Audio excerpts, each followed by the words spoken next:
After his resurrection, Jesus appears to the disciples, and we have Thomas's famous, "My Lord and my God." And that's followed in verse 29 by Jesus either asking if Thomas believes or stating that he does believe. Well, which is it?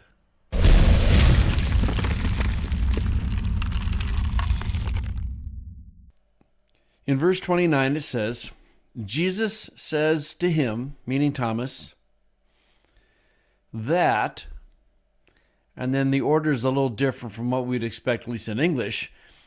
You have seen me, you have believed. In other words, you have believed because you have seen me. And the Greek text marks it as a question. Then it continues, blessed are those not seeing and understood those who believe.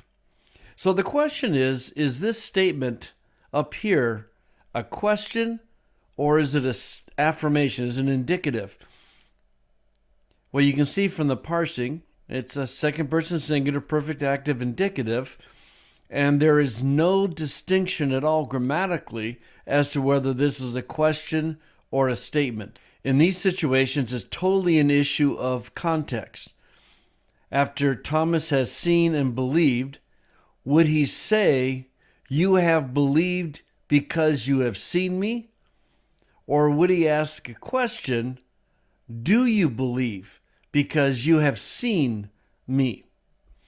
And the answer is that it all depends upon your understanding of the context.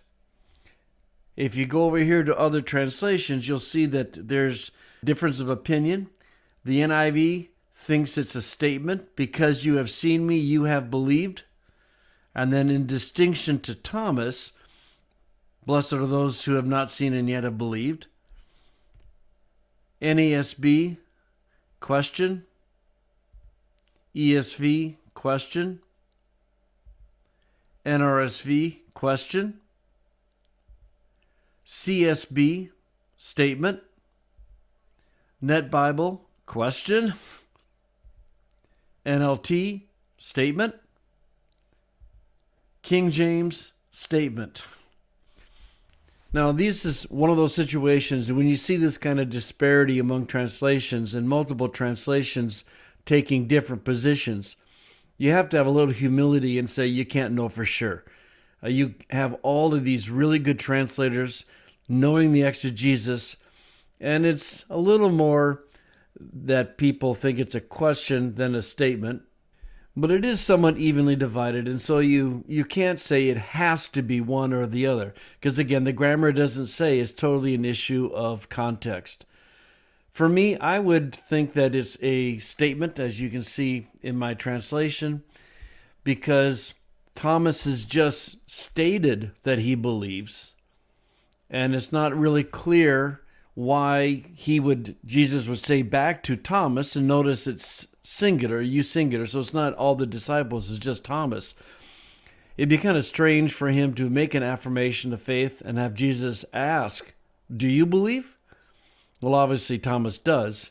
And so I think contextually the better argument is Jesus affirms that Thomas does believe because he has seen.